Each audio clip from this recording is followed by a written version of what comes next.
guys, I am back with another cold and unsolved murder, and I'm sorry that this video is being posted late. I ended up getting sick over the weekend with food poisoning, and it put me on my ass for about 2 days. So that was 2 days that I didn't get to work on this video, but it is a very interesting case, and I'm eager to share it with you guys.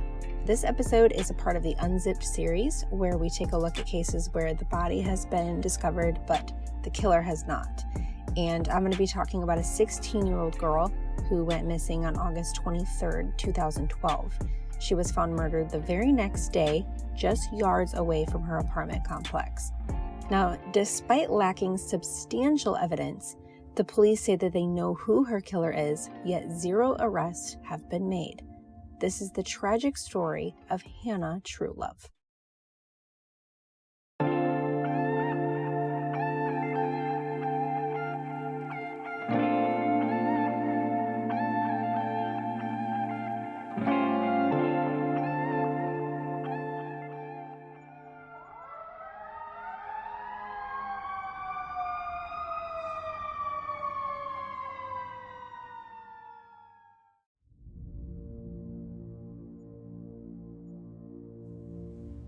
It was August 23rd, around 4:30 p.m., when 16-year-old Hannah Truelove went to hang out with friends at the picnic tables in her apartment complex, the Lake Lanier Club Apartments. It was said that her routine that day was normal. She had gone to school, spent the entire day in class, and came back home to her apartment where she lived with her mom. Hannah's mom, Mona, arrived home a little later to a very quiet apartment. She noticed Hannah's backpack was there and the mail had been placed on the couch. Mona laid down to take a nap and figured Hannah would wake her when she got back. Sometime later, Mona wakes up and, to her confusion, Hannah was still not home. She can't find Hannah in the complex, her friends have no idea where she went, and she's not answering her phone. It was also unlike Hannah to be running amok around town so late after dark, so this really worried Mona. And it's around 9:30 when Mona decides it's time to call the police. She just cannot take it anymore. She's beyond worried. And they have her file a missing persons report, and then they swiftly open up a case and begin their search for Hannah. The local news put her face out there and asked anyone with information to come forward, but unfortunately their search would end the very next day. When an older gentleman was walking his dog through a wooded area, he spotted what he thought was a mannequin. It was submerged in water, so it was kind of hard to see it at a distance. Upon closer inspection, he realized that this was a human body, and he knew right away that it was Hannah. Investigators had a really difficult task ahead of them because Hannah's body was found in a ravine, and it was used to carry water away from the apartment complex. From the time she went missing to the time she was found, they say that she may have been submerged for 6 or more hours. It had rained so much overnight that all of their physical evidence had been washed away. At her autopsy, it was determined that Hannah's cause of death was exsanguination from multiple stab wounds, and police say that they believe she was killed where she was found. Detectives from day one have said that Hannah was killed by someone she knew, but Hannah was also being stalked. If she knew this person, we're unsure, but she expressed a great deal of fear over this person stalking her. So in the weeks leading up to her death, Hannah posted on Twitter multiple times about this person. She talked about how scared she was, and just 1 day before she went missing, Hannah posted again saying that she needed to move out of the complex. You would think that Mona would know about this mystery stalker, but she actually didn't know anything at all. And Hannah wrote about it on social media, but she never confided in her family, and her friends didn't take her seriously. From what I've read and watched, police have always said that there was no stalker, that this person did not even exist. They did a few interviews and canvassed the area, but nothing ever came of it. Investigators concluded that this was Hannah just venting.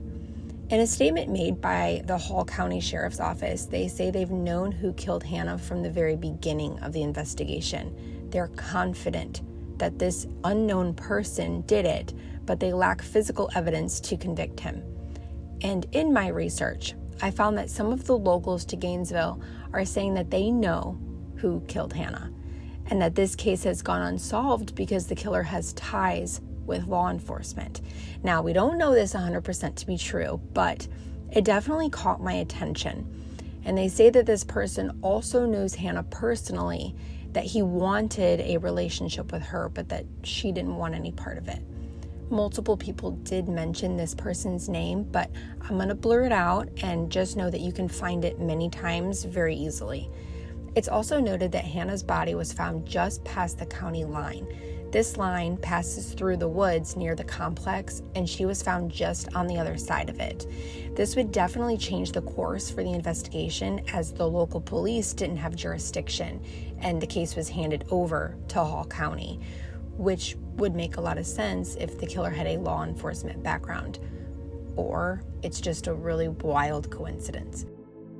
A few of Hannah's friends were posting on her Facebook, but one in particular was posting a lot on Hannah's wall after her death, just over and over and over again. And this isn't all of them either, by the way.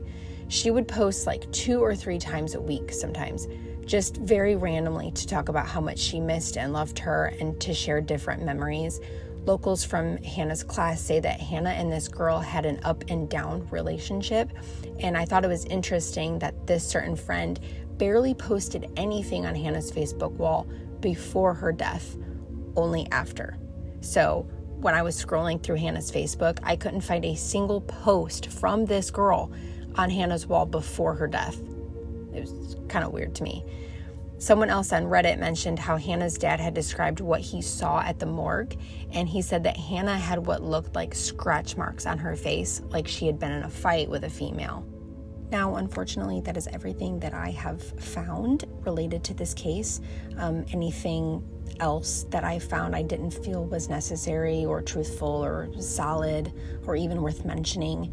Now, while I recognize that this case is still under investigation, it's uncertain how much longer they will wait for a confession or for the DNA evidence that they currently lack. And sadly, the situation is made even more tragic by the fact that Hannah's mother, Mona, passed away on August 9th, 2020, just weeks before the 10-year anniversary of Hannah's death. And to this day, Hannah's case remains frozen.